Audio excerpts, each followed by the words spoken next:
Muy buenas tardes, estimados radioescuchas. Un gusto estar con ustedes una vez más en este su programa Futuro en Acción, y también un gusto de tener nuevamente con nosotros a nuestro querido amigo Antonio Quesada Pavón. Él es empresario vinculado al sector académico, concretamente al SPAD y al SPOL desde hace mucho tiempo, y con él será un gusto evaluar su visión de lo que pasa en la economía y la política del país y de la región. Antonio, comencemos por un sector que tú conociste mucho y trabajaste en una época de tu vida. Me refiero al sector energético petrolero. El Ecuador tiene ya una tradición larga de no dar pie con bola con este sector, así como con el eléctrico, y no hemos podido inclusive aprovechar momentos de altos precios del petróleo como los tenemos ahora, por cuanto más bien la producción petrolera ha bajado. De lo que yo entiendo, tú nos podrás ilustrar mejor. El problema ha sido de que el Ecuador ha tenido mala relación en el sentido de no hacer las inversiones adecuadas para poder mantener la producción de los pozos. También entiendo que han habido algunas licitaciones internacionales fallidas. Cuéntanos tu visión de qué pasa en ese sector. ¿Por qué en vez de producir más, producimos menos? Buenas tardes, Giovanni. Buenas tardes a los radioescuchas de Futuro en Acción y de RTP. Mira, hagamos un poco de historia.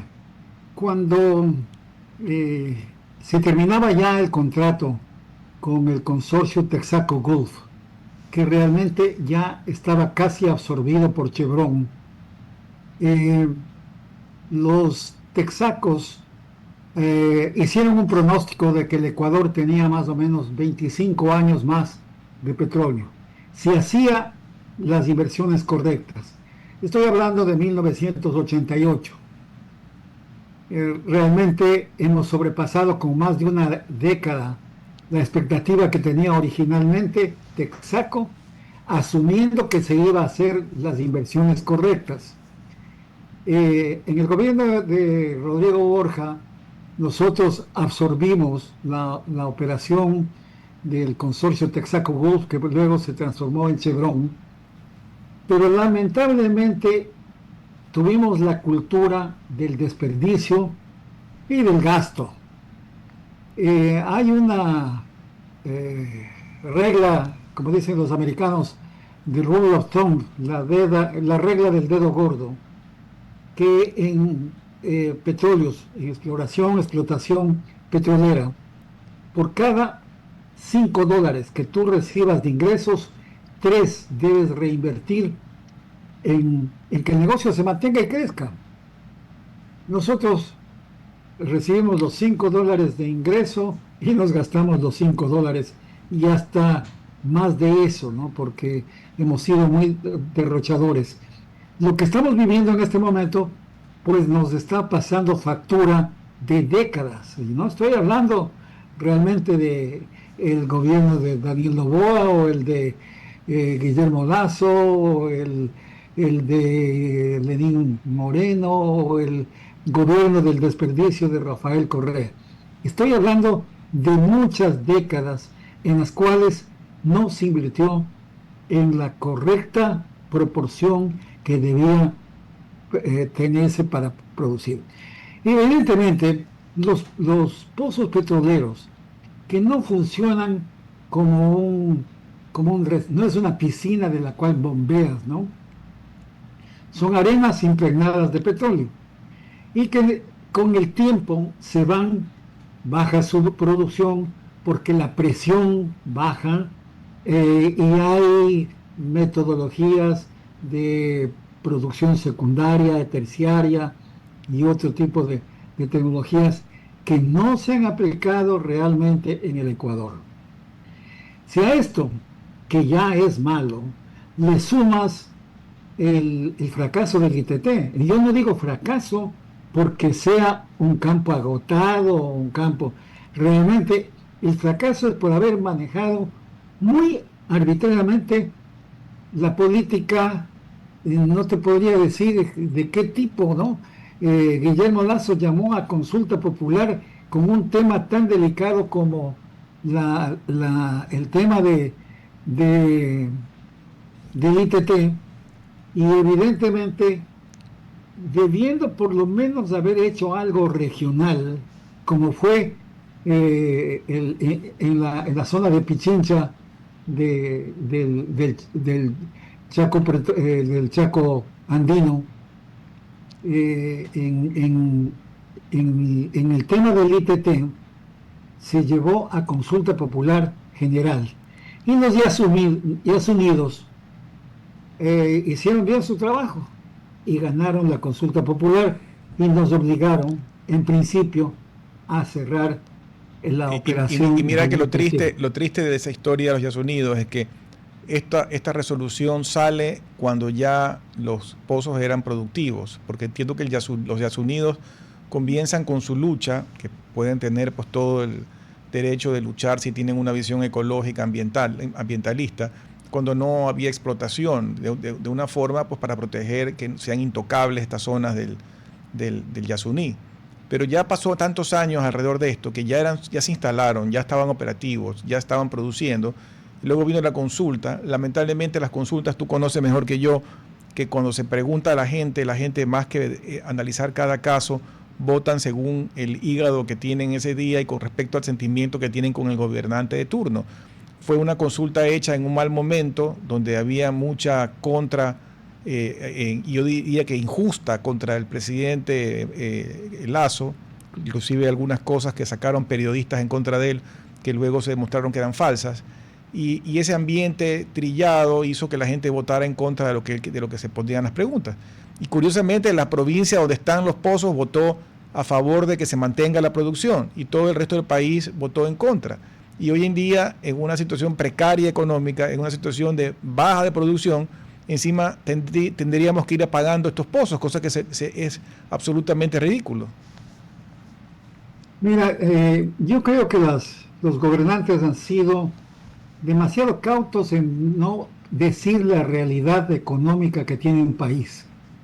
No, yo veo al presidente Daniel Noboa, que nos habla de un país en el que hay bonanza, crecimiento de ventas, que la seguridad ha regresado, cuando deberíamos realmente estar en este momento en una campaña de ahorro total, ¿no? Porque la situación es muy grave. En una semana, la producción petrolera ecuatoriana bajó un 10%. Ya estamos por debajo de los 400,000 barriles diarios. Mira, Yasuní, que no se ha cerrado porque también andamos medio que cerramos y que no sí cerramos. Que no. Pero el problema es que en el 2026 debíamos estar con 100,000 barriles diarios de producción y estamos estancados en 40,000, ¿no? Entonces, eso es morirse de sed junto a la fuente. Claro. Yo creo que realmente los expertos legales, yo no soy abogado, pero soy lo más pragmático posible. Sí, yo entiendo a los Estados Unidos, ¿no? Entiendo que hay que defender el patrimonio ambiental, pero la realidad es, no podemos tener a un país en soletas cuando tenemos todavía una reserva petrolera que podría eventualmente salvarnos en un momento en el cual el petróleo está con alrededor de $90 del WTI, ¿no? Con posibilidades a subir a 120, bajó a 90, pero la guerra de Estados Unidos con Irán, esto tiene todavía un incierto fin.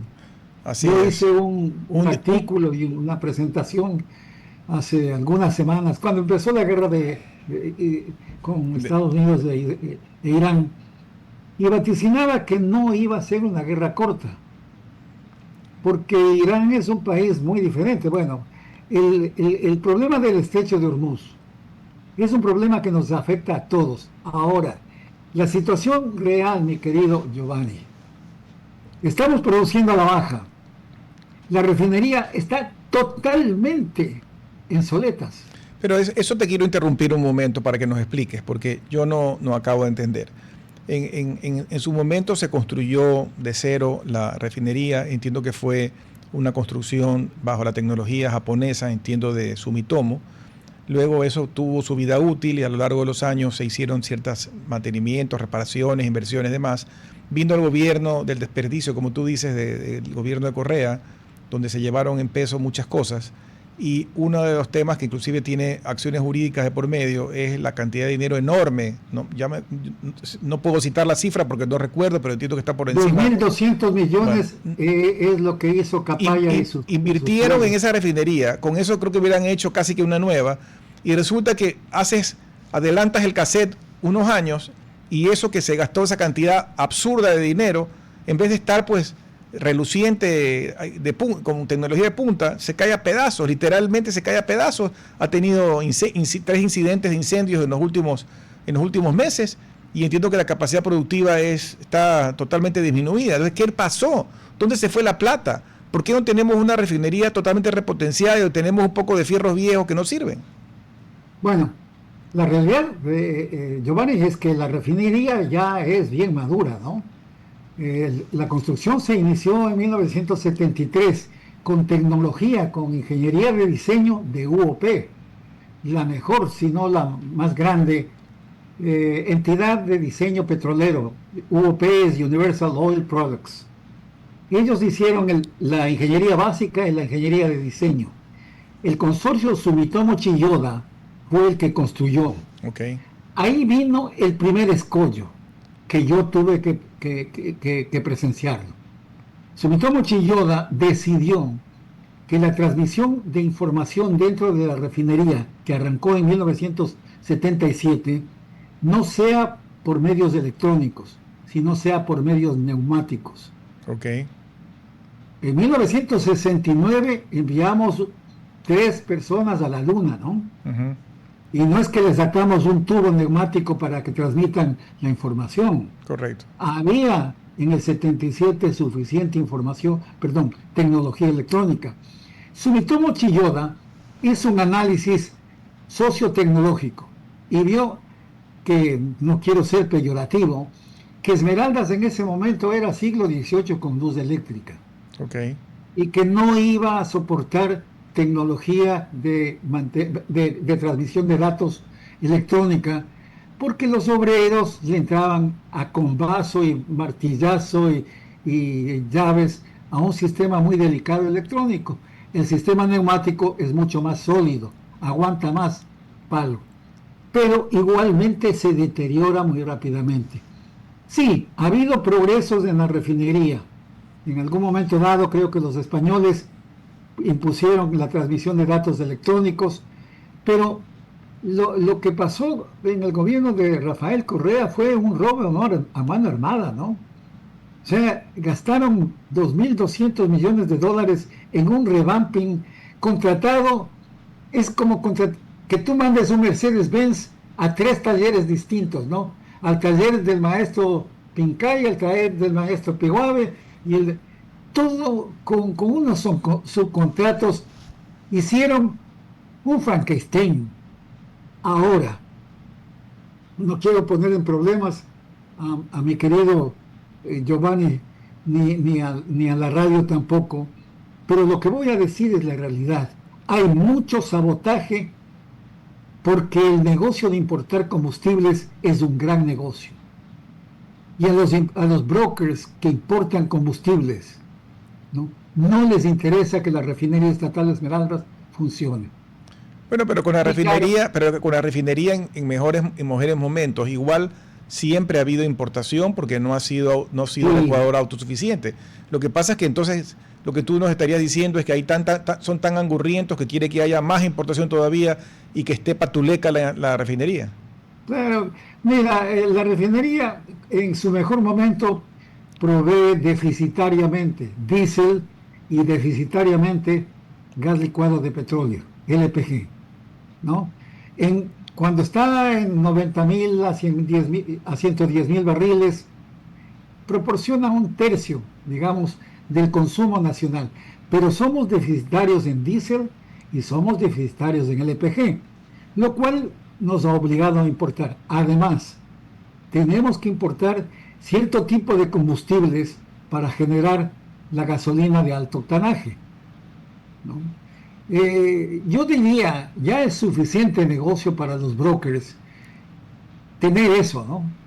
Porque son miles de millones de dólares que nosotros tenemos normalmente que importar entre LPG entre diésel, entre querosín y gasóleos.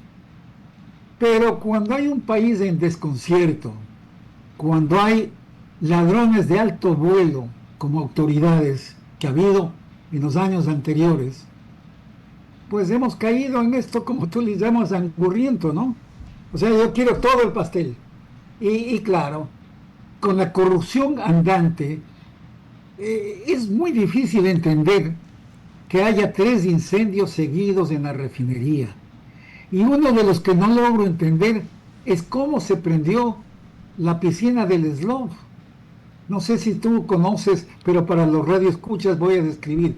Al entrar a la refinería hay una gran piscina. Okay. Es una piscina que más o menos son el tamaño de 2 canchas de básquet, ¿no? Okay. Donde se bota el último barro que queda de la refinación. Es un barro que todavía tiene combustible, pero es un barro muy pesado, de difícil combustión. Es como que quisieras prender fuego al asfalto. Sí, correcto, se va a prender, pero tú no ves que una carretera arda, ¿no? Correcto. Bueno, lograron que se incendie la piscina del Slob. Pero te hago una pregunta ignorante de mi parte. ¿Eso se bota ahí para qué? Es porque es el residuo que eventualmente alguien lo compra, se lo venden, de alguna manera lo utilizan en alta conversión, ¿no? Pero realmente es porque tiene que poner en algún lado tú dices que hacerlo a propósito es difícil que se prenda. Entonces, ¿cómo se prendió? La historia que me contaron es que tuvieron que tirar, se les cayó un motor encendido dentro de la piscina de los Slob. Un motor encendido. Un motor y una bomba que estaba sacando el drenaje de agua, se les cayó a la piscina, ¿no? Pero se supone que algo tan complicado como una refinería debería tener altos estándares de producción, de operatividad y además más aún de seguridad. Entonces eso de que pero mira Giovanni, lo que voy a decir es lapidario, ¿no? Tú no le prestarías tu vehículo de 30, 40 mil dólares a cualquiera que no sepa manejar. Nosotros, maldición, hemos entregado el manejo de la refinería a gente inexperta, corrupta. No puede ser posible eso. Pero ahí Antonio, ¿no? Porque ya vamos a hablar también del otro sector que causa gran frustración, que es el de la parte eléctrica. Si ambos sectores importantes, súper importantes para la realidad nacional, como el energético petrolero y el energético eléctrico, han tenido tantos problemas a lo largo de la historia, indistintamente de los gobiernos, porque hay, como tú dices, estas mafias enquistadas que además conviven entre lo público y lo privado, porque ambos se nutren, y que como, a pesar de las buenas intenciones de mucha gente que ha intentado romper esas cadenas, no se han roto. ¿No está la solución acaso en cambiar el sistema, en abrirlo más, en romper de alguna forma el monopolio estatal sobre pretexto de la soberanía y los sectores estratégicos y abrirlo como entiendo que tiene Colombia, Perú, que son sistemas mucho más abiertos donde el sector privado tiene un rol mucho más activo y donde ya el sector privado puede libremente importar combustibles, ver cómo los consigue, cómo los almacena, etcétera? ¿No estará la solución en eso? Si no podemos arreglarlo, liberalicemos. Mira, me perdonas por lo que voy a mencionar, pero alguna vez, varias veces, tuve conversaciones con tu mamá, con una preclara persona realmente que hizo mucho por el país, y ella que fomentó la dolarización. De hecho, creo que fue una de las patrocinadoras de la dolarización. Creía que con la dolarización iba a venir inversión extranjera, ¿no? Cuando conversábamos y discutíamos esto, decíamos, y bueno, ¿por qué no damos a concesión las refinerías y la producción petrolera? Y la realidad es la siguiente: nos falta institucionalidad, Giovanni. Y creo que alguna vez con tu mamá coincidimos que la necesidad de que uno crea en las instituciones, que tenga instituciones sólidas. Mira, Perú, con un descalabro político a nivel presidencial, pero tiene instituciones sólidas y la inversión extranjera sobrepasa los 8 mil millones de dólares. Colombia, con una guerra civil, porque no le podemos decir de otra manera, ¿no? Con una guerra civil que ya tiene más de medio siglo y tiene más de 6.000 millones, 7.000 millones de dólares de inversión. ¿Por qué lo hacen? Porque hay institucionalidad. No es cuestión de yo cambio de estructura a Petroecuador y le llamo, qué sé yo, Penopetrol. No, hay que cambiar realmente la institucionalidad que está detrás, ¿no? Mira, hemos cambiado, ¿no? De gerentes de Petroecuador 8 veces. ¿Qué continuidad puedes tener ninguna en las decisiones? Ninguna. ¿No? Pero esta es la historia de nunca acabar, porque esto, como tú decías, no importa si hablamos de Daniel Noboa, si hablamos de Lazo, si hablamos de Moreno, si hablamos de quien sea, esta historia viene de vieja data y nosotros seguimos siendo presos, como nos meten tanto cuento y nos llenan de tantas historias y nos llenan de tantas lírica de que si la soberanía, que no sé qué, que no sé cuánto, resulta que todo esto todo el mundo quiere que cambie, a la hora de la verdad no cambia, y mientras no cambia, 4 gatos son los que manejan el sistema, que no conocemos los nombres, o si los conocen, por lo menos yo no los conozco, que son los que están atrás de los bastidores manejando todo este sistema para beneficio de ellos. Desgraciadamente hay alguna gente que está en prisión, pero sus adláteres están todavía campeando y se pasean como autoridades en Petroecuador. Tengo un amigo, creo que tú lo conoces, Pepe Nebot, dice: para que el país viva debe morir Petroecuador. Sí, pero ¿y qué alternativa tenemos? O sea, no es cuestión de cerrar Petroecuador. Claro, no pueden cerrar. Poner gente nueva. La cuestión es cómo vamos a hacer la institucionalidad del sector energético, porque no solo es el petróleo. Pero tú dices, es que también esa es la parte frustrante, porque tú dices poner gente nueva. Ya han habido gobiernos y ministros que han intentado romper estas cadenas y poner gente nueva. Pero hay gran habilidad, están poderosas estas manos ocultas que se los comen a esa gente nueva, o los marean, o los dominan, o los amenazan, o lo que sea, y a la hora son los mismos que siguen dominando el sistema. Y repito, no estoy hablando de un tema particular de ahora, estoy hablando de un tema que ha funcionado así décadas, y no logramos... ¿Sabes qué?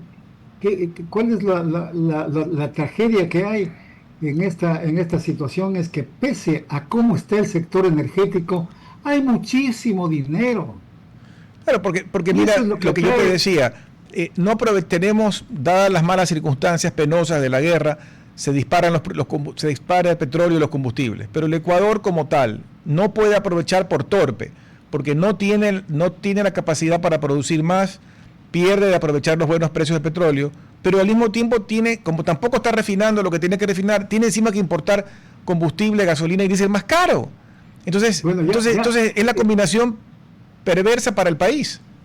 Giovanni, la realidad es que ya nos ya no somos autosuficientes en petróleo, ¿no? La realidad es que estamos importando mucho más de lo que producimos. Y esa es una realidad funesta, porque mira el caso del diésel, ¿no? Si el barril de petróleo está a $80, el barril de diésel está a $200 y más, ¿no? Entonces, ni siquiera podemos compensar con lo que producimos la importación que tenemos que hacer. Oye, y ya mismo nos salen los entes sociales a decir que se mantenga el subsidio, que no podemos. ¿Con qué plata? ¿No? Porque además somos malos pobres, porque somos pobres y nos damos el lujo de botar a la basura 2.000 y pico de millones en una falsa remodelación de la refinería. Somos malos pobres y nos damos el lujo de meter cuántos millones, 1.000 y pico, en la refinería El Aromo, que no existe, digamos, en aplanar un terrenito bonito, poner un acueducto y toda la historia, y ahí quedó botado. O sea que tenemos más de 3.000, 4.000 millones votados, siendo un país pobre. ¿Cuántas escuelas se pudieron haber construido? ¿Cuántos dispensarios médicos? ¿Cuántas medicinas? ¿Cuántos hospitales? Etcétera. O sea, somos pésimos pobres, porque somos pobres y nos damos el lujo de botar plata y dejar que se la lleven. Mira lo que han sacado de Ecoavisa todo este, me estoy desviando, pero mira la cantidad de dinero que se recogió para el supuesto reconstrucción de Manaví y Esmeraldas, y Ecoavisa ha hecho una muy buena recolección de datos de todo lo que ha pasado desde entonces, y buena parte de esa plata nadie sabe dónde está, porque están todavía muchas de las cosas que tenían que haber reconstruido sin reconstruir. Todo lo que se recogió que fue un monto importante con ese impuesto, ¿dónde se fue?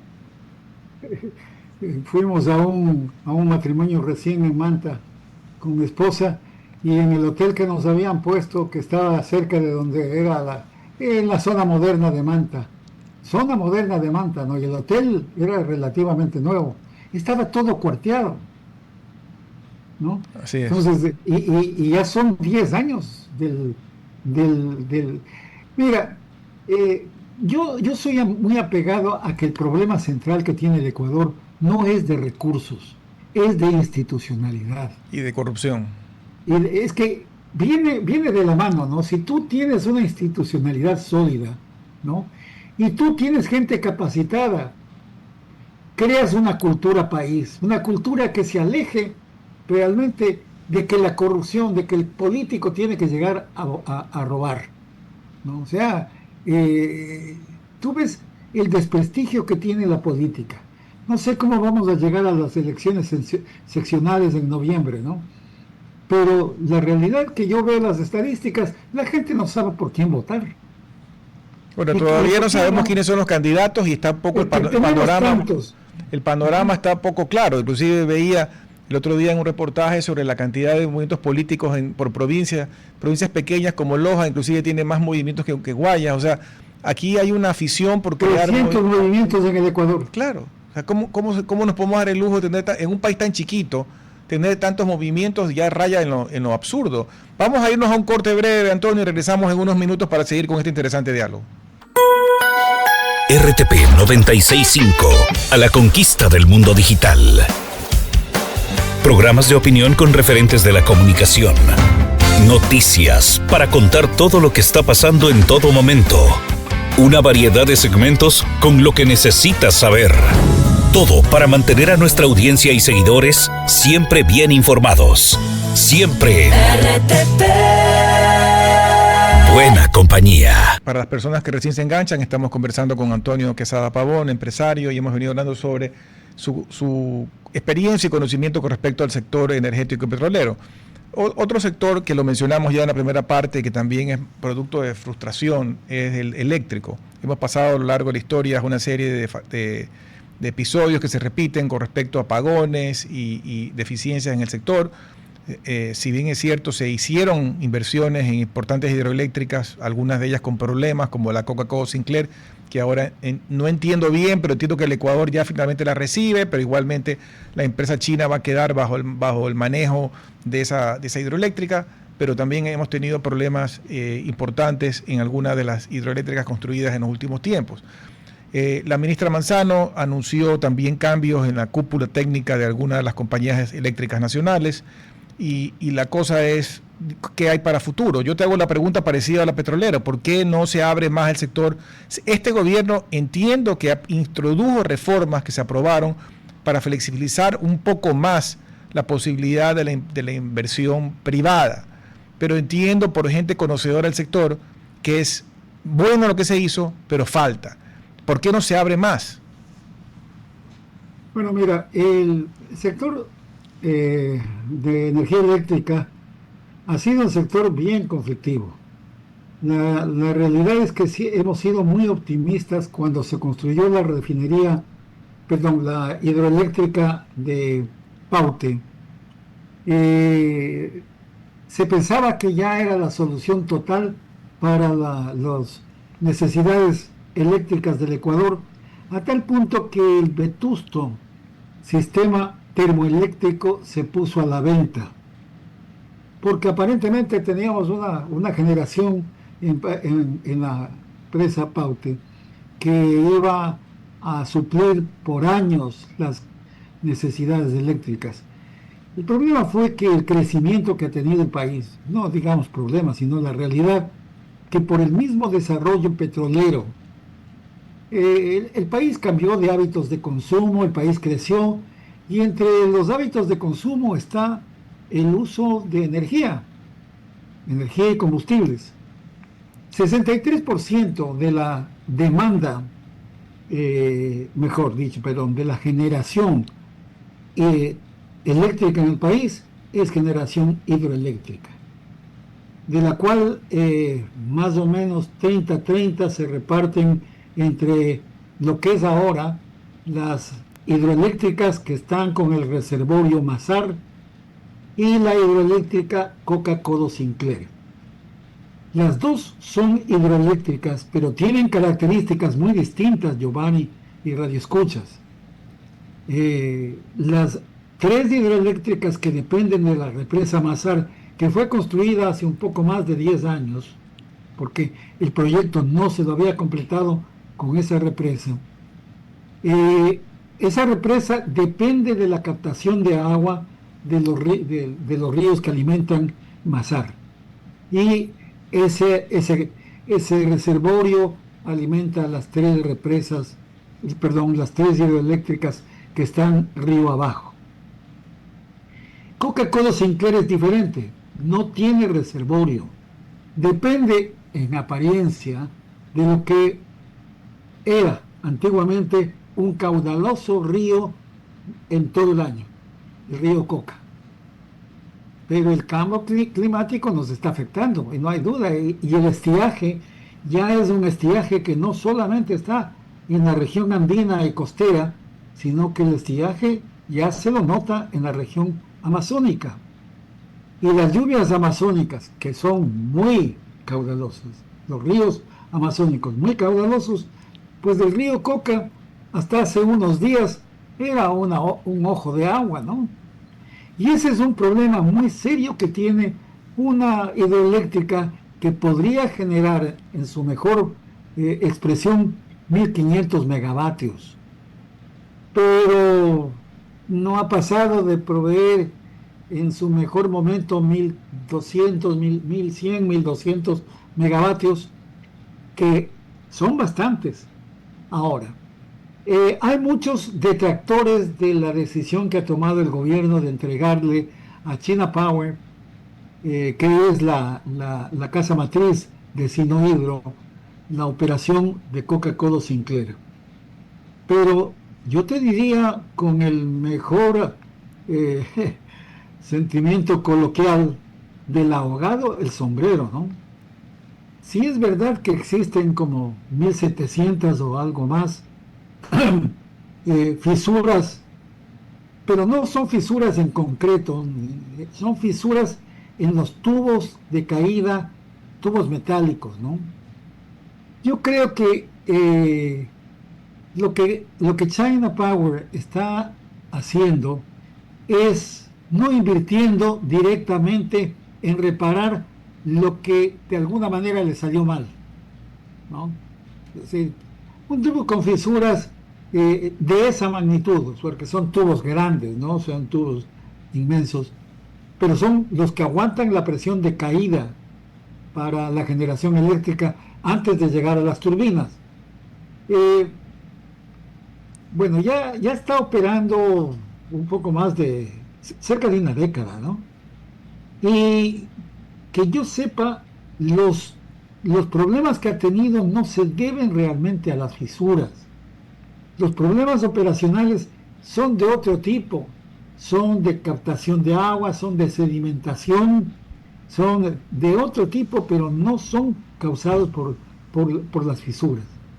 Ahora, yo creo que la decisión que ha tomado Inés y Daniel Noboa, Inés Manzano, la ministra de Energía, y el presidente Daniel Noboa, es una decisión, no digamos la mejor que podíamos tener a la mano, pero es la que nos asegura de alguna manera la continuidad de operación de esa hidroeléctrica. Sí, porque esto estuvo sin definición mucho tiempo, ¿no? Como 10 años. Tira y jala, reclamos van, reclamos vienen, y finalmente ya se politizó también mucho eso, ¿no? Porque igual, mira, dependemos ahora de un 30% de la demanda por esa refinería que mal o bien abastece entre 1.200 megavatios, ¿no? Bueno, no quiero hacer realmente un panegírico de que la la hidroeléctrica fue bien construida o mal construida. Lo que sí es que ya es una inversión que el país ha hecho. Y es una inversión que tiene que ser sostenible porque la situación es crítica. Mira, la demanda se dio la semana pasada, en la cual tuvimos solamente un margen mayor de 1.6% de la oferta de megavatios versus la demanda de megavatios. Si mal no recuerdo, eran 5.500 megavatios de demanda y 5.400 y pico de oferta de megavatios. Eso es fatal. En todo el mundo, en los países que tienen previsión, este colchón, este buffer, ¿no? Debería ser por lo menos de un 30%. ¿Y de dónde viene el 30%? Tendríamos que haber tenido termoeléctricas modernas, pero el problema se dio con estos malos contratos de Progen y Austral y la falta total de mantenimiento de las unidades termoeléctricas. Ahora, queremos tapar el parche o poner un parche mediante las barcazas, y ahí viene un problema subyacente. Las barcazas son termoeléctricas y las barcazas van a necesitar combustible. Normalmente, no lo sé qué consuma, perdona mi desconocimiento, pero creo que ellas queman diésel, que es más limpio, ¿no? Y nosotros somos deficitarios de diésel. Traer más barcazas en caso de necesidad, pues no lo veo como una solución de largo plazo. O sea, de largo plazo no, pero ante no tener nada, mejor tener las barcazas. El problema es no que hay más remedio. Es que estamos con el agua al cuello. Lo que pasa es lo que tú dices. Estamos en la quijada del agua, ¿no? Porque, mira, el problema con Colombia, nos cerró la venta de energía eléctrica de Colombia al Ecuador. Y la expectativa es, ojalá no gane el candidato de izquierda, ¿no? O sea, estamos en un nivel de incertidumbre en el sistema eléctrico muy duro. Y claro, yo sé que el costo político de decir al público, tienen que ahorrar energía, no usen con desperdicio la energía, pero nos ha venido una ola de calor terrible aquí en la costa, y pues la venta de aires acondicionados y ventiladores se ha disparado. Estamos ante una situación que podría llamarse la tormenta perfecta, ¿no? Un clima caluroso, una deficiencia de generación eléctrica, y se han producido los apagones que, a Dios gracias, ha llovido. No sé si la cota de Masar todavía está alta, pero estaba alta y creo que de las otras hidroeléctricas también estaban manteniendo cotas altas para generación de agua en la hidroeléctrica. ¿Cuál sería la solución del futuro? No hay nada que sea milagroso. Tiene que hacerse contratos termoeléctricos que sean contratos sensatos. Y ya la ley existe para que la generación privada venda a la empresa pública. El problema es que la empresa pública le pone demasiados problemas a la contratación de generación privada, ¿no? Entonces, yo no creo que sea falta de leyes, es falta de agilidad, ¿no? La burocracia imperante en CENEL y en todas las entidades eléctricas. Mira, cada uno de las empresas eléctricas regionales funciona como un cacicazgo, ¿no? Es una tribu, ¿no? En la cual no se entienden unos con otros. No puede ser así. Pero Antonio, pero eso es lo que estábamos hablando también en la parte energética, que lo venimos hablando mucho tiempo y no cambia. Yo quiero cambiarme porque nos quedan 9 minutos a otro tema que tú también conoces, que también es de gran frustración a lo largo del tiempo y que ahora tiene esta papa caliente muy, muy, muy de la mano encargada de la vicepresidenta de la República, y es el tema salud, pero concretamente por tu experiencia de muchos años vinculado con el sector farmacéutico. ¿por qué no se logra resolver la problemática de, asimismo, arrastrado durante décadas, de nutrir a los hospitales públicos y a la provisión pública del tema de los medicamentos? Mira, Giovanni, lo voy a poner en pocas palabras. La solución la hemos dado la empresa privada. Y realmente las pruebas que hemos dado de que la contratación privada funciona está a todas luces cierta, ¿no?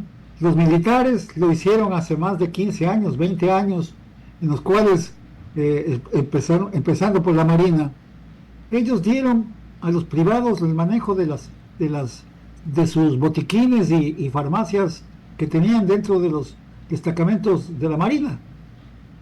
Hemos dado la empresa privada farmacéutica, que no te voy a decir que es la Madre Teresa, ¿no? Manejamos un negocio. Correcto. Pero manejamos un negocio muy eficiente y sobre todo que nuestra cadena de abastecimientos es una cadena que funciona. Nosotros nos manejamos con datos y hechos, ¿no? Claro, la cadena logística de las farmacéuticas en Ecuador y de las grandes cadenas, digamos, de retail, se maneja espectacular, con centros de distribución modernas de última generación, con todos los manejos de datos adecuados, entonces uno no va a las farmacias principales del Ecuador y encuentra desabastecido. Uno va en Guayaquil, o te vas a Durán, o te vas a un pueblo en la sierra, o te vas a un pueblo en el oriente y encuentras los medicamentos. Es decir, funciona. Entonces, esto, si funciona ahí, ¿por qué no funciona? Ahí volvemos al otro tema también, otra vez aparecen las manos negras que hablábamos en lo eléctrico y en lo petrolero. Pero también hay tantas compras que se hacen en hospitales grandes y también hay cosas que suceden que no logran resolverse. Mira, yo te voy a mencionar dos empresas. El Grupo IFARE tiene el centro de distribución especializado más moderno, o uno de los más modernos de Latinoamérica. Y nuestro competidor, que es el Grupo FEMSA, que antiguamente era de la familia Villamar y ahora es del Grupo Mexicano FEMSA, tienen un sistema de bodegaje y logística muy moderno que funciona ya muchos años atrás. Y las otras empresas, ¿no?, farmacéuticas de distribución y cadenas de farmacias son muy operacionales y funcionales. Solamente te pongo un ejemplo que es el que se dio entre la empresa privada farmacéutica y el gobierno de Guillermo Lasso para la vacunación. Nunca el gobierno hubiera logrado cubrir en 100 días el objetivo de vacunación que lo logró si no hubiera recurrido a la empresa privada. Nosotros, en la empresa privada farmacéutica, hicimos que esa promesa, que fue el único logro, creo que de Guillermo, pues se cumpla. Porque la cadena de abastecimiento que nosotros manejamos es una cadena que se maneja no con datos ilusorios, no con esperanzas, se maneja con hechos cuantificables. Tenemos estadística, ¿no? Y todos los hospitales tienen estadística. Lo que pasa es que se volvió un sistema tan corrupto, tan mafioso. Hay un gerente del Teodoro Maldonado Carbo desaparecido desde hace meses. Y se supone que uno de los hospitales grandes que tenemos en Monte Sinaí abiertamente está tomado por los tiguerones o los lobos o no sé qué. O sea, ¿cómo vamos a funcionar así?